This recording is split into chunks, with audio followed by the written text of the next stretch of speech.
yeah, I did change, and I'm really glad I changed.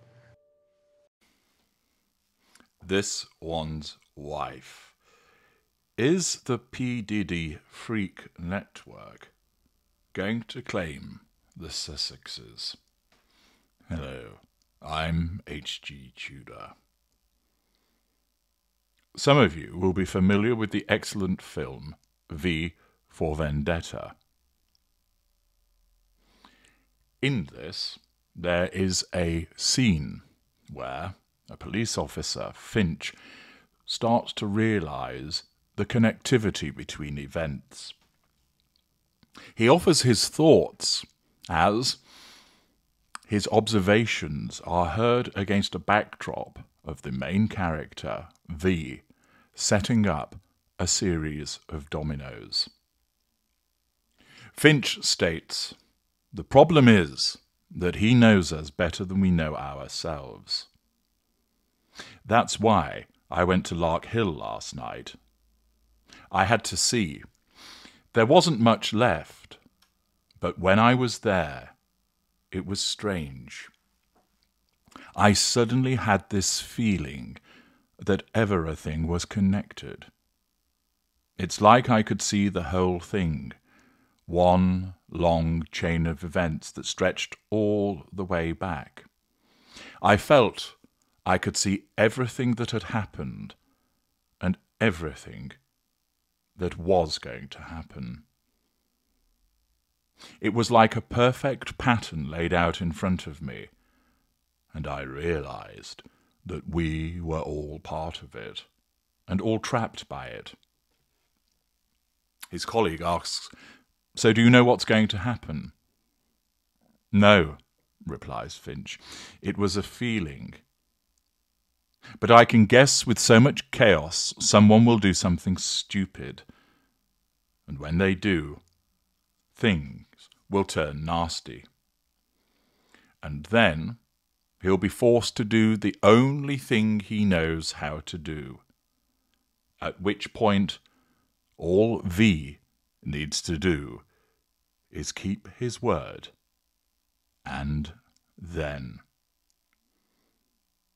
It is at this point the connectivity that Finch references is demonstrated as V flicks one domino, and the whole edifice that he has created starts to tumble, i.e., the dominoes fall, that it takes one spark, one incident, that then results in many dominoes falling. This is the situation that stands to follow in relation to P Diddy. For so long, certain individuals enjoyed his largesse. For so long, certain individuals enjoyed his hospitality. For so long, certain individuals engaged in behaviors that they would rather not be exposed to the light of day. The arrogance, the idiocy, in some instances even the naivety of certain individuals has meant that they never thought that what they got up to in relation to the largesse of P. Diddy, in the similar way that there were those that believed that nothing would be exposed in relation to Jeffrey Epstein, thought that it would all be kept quiet, and that they would be able to go about their lives unaffected by what they had done.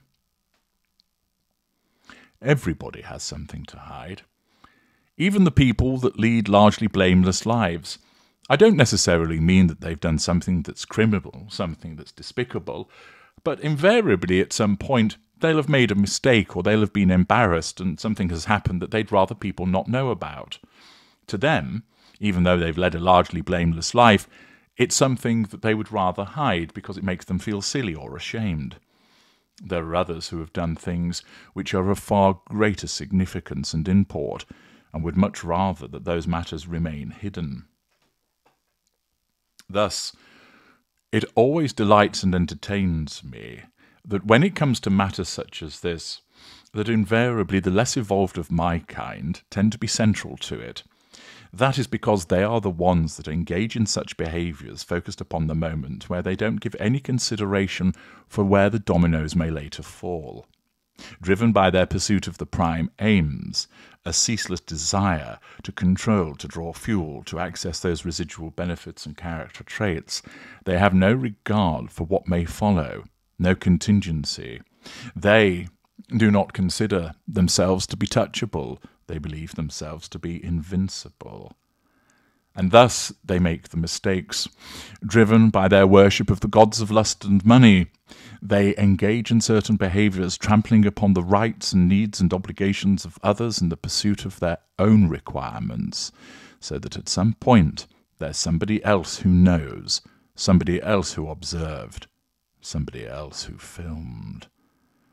That information and evidence will be utilised by an unscrupulous individual, one of our kind, for his own purposes, naturally to control, to extort a residual benefit. And now, with P Diddy facing a range of charges in relation to his own debauchery and deviancy, the risk is that he is now placed to flick the first domino, just like V did, and to see the edifice come tumbling down. How might this manifest?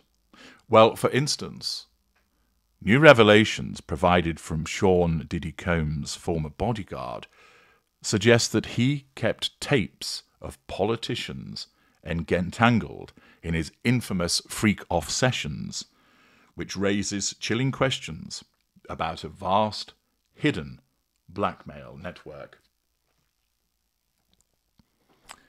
It is entirely conceivable that, as part of asserting control in that moment, P Diddy would ensure that he kept tapes of politicians and other individuals engaged in certain behaviours that they would rather the world didn't know about.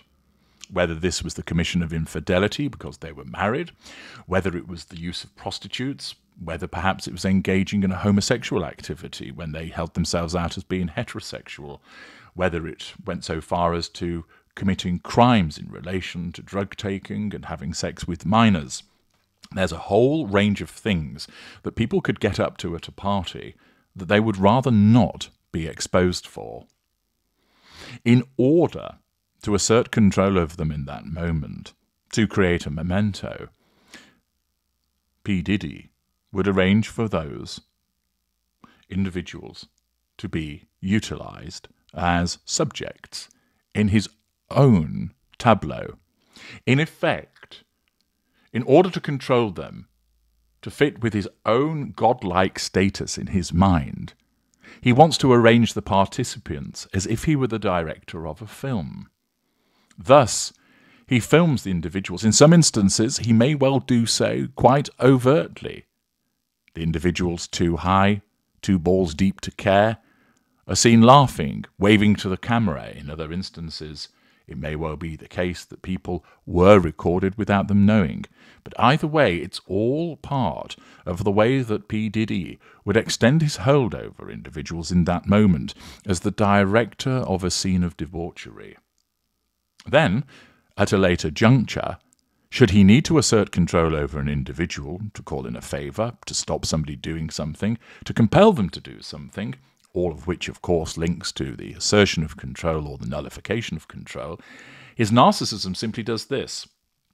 What have we got that we can use to compel person A to do what we require?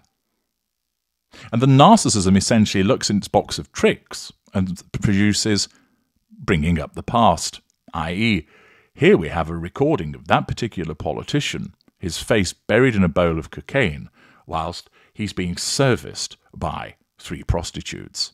I don't think that he'll want that released when he's running for mayor. I think it's time we utilise that, and thus that politician is triangulated with his past deed, bringing up the past, in order to assert control over him in the now. And this is the very real risk that presents itself to a whole host of individuals that may well have found themselves recorded by P Diddy with their deeds committed to celluloid, committed to a digital environment that P Diddy can rely upon in order to save his own skin, or at least to make things less problematic for him. He, quite readily, having no sense of emotional empathy, no conscience, no guilt, after all, look at the allegations against him and past behaviours that he's engaged in also. Watch my series where I explain to you why he is a narcissist. You will see that this is a man, like any other narcissist, who is self-serving, that is only focused on his own needs. And therefore there will be little hesitation on his part to throw other people under the bus, chuck them to the wolves, and to flick that first domino and watch the rest come crashing down. That is why certain individuals are sweating right now. Diddy's bodyguard, Gene Deal, claims multiple politicians are on the videotapes of freak-off parties that sometimes lasted days at a time. This is all bigger than Diddy, Deal said on the Art of Dialogue podcast.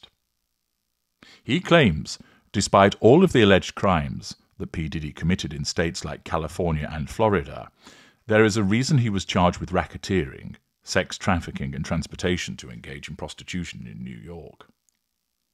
You know who else they were doing investigation on during that whole time period? It was the mayor and the politicians in New York City, Deal said, alluding to NYC Mayor Eric Adams. If you look at it, you have to say because of Mayor Adams and his relationship with Diddy, it brought on the Southern District of New York to start investigating Diddy on civil lawsuits put against him. Deal also said that Combs behaved the way he did because it was what he was taught. Puff wasn't born a monster, he was made into a monster, which of course fits with the fact of the way that the narcissist is created. To keep it frank, he was doing to other people what was done to him. That's a learned behaviour. They was heavy into the drugs, they were heavy into beating women and doing things at that crazy stage that's going to make him think he can get away with the same things that they was getting away with back then. I'm not going to say allegedly, because I saw that for my own self. His karma was bound to catch up with him, Deal said. So all the things that are going on right now, the learned behaviour he got from these people, who was not living spiritually correct, he went and transferred that and did that to people. In the circumstances, the suggestion is that Diddy has extensive reach, that they are utilizing this information to bring down the New York City mayor. But it doesn't just end there. The fact is, as the walls close in, it's plausible that P. Diddy's empire of control over the elite may now be collapsing. Notice certain individuals have gone into hiding. Certain individuals have been deleting their history on X, although that's somewhat disingenuous. In the same way that this bodyguard maintains that P. Diddy has tapes, recordings of people such as the New York City mayor, Eric Adams, alongside other individuals.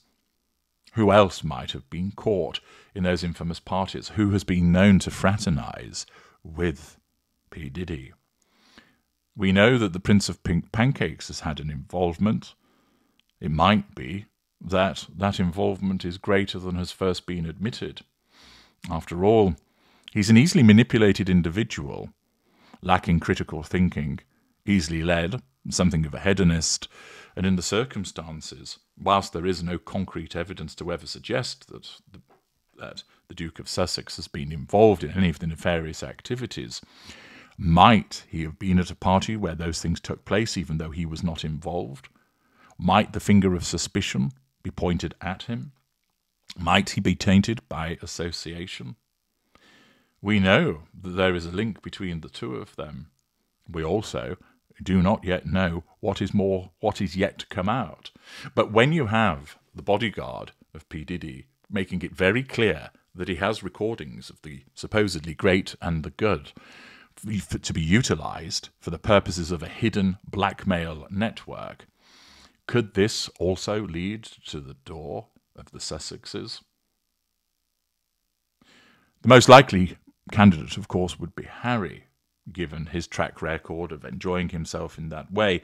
But it then, of course, would taint the brand and this one's wife by extension. Has she been alerted to something, which is why she's keeping a low profile? That this just coincides with what has been reported about her in the Hollywood Reporter? Has Harry gone on his own because words have been exchanged as a consequence of information that has come their way? The fact is, many individuals will now be sweating because P Diddy has, as it said, the receipts, the evidence of certain people's behaviour. And that could well include the Sussexes because of the circles and reach that P Diddy has and the poor decision-making that has gone in the past. That first domino is being held by P Diddy. And in front of him, there are so many other dominoes, famous faces, political faces, wealthy faces, embossed upon each domino. And he is waiting to flick that domino because as a narcissist, that is what he will do in order to nullify as many threats of control as possible with regard to his own incarceration, that he has no sense of loyalty, no conscience, would be quite content to bring others down. And that means that there are those in the fields of entertainment, in the fields of industry, in the fields of politics, in the fields of royalty, who have links and involvement with P. Diddy, who have enjoyed his hospitality in the past, who may well be trying to remember what they did, what they said, and what evidence P. Diddy has of what they said and what they did. That they are sweating because the first domino may well soon very fall, and, as a consequence, the freak network, the extensive, vast, hidden blackmail network of P. Diddy will start to claim its victims, which could arrive at the door of the Sussexes. What are your thoughts, given the past involvement of Prince Harry with P. Diddy? Do you think that he has something to hide? Do you think there's more information to come out? Do you think that we're seeing a reaction from the Duke and Duchess of Sussex to what's been going on with P. Diddy? Or do you think that it was simply an association and nothing more? Remember, there's no suggestion so far that Harry is engaged in any nefarious behaviour.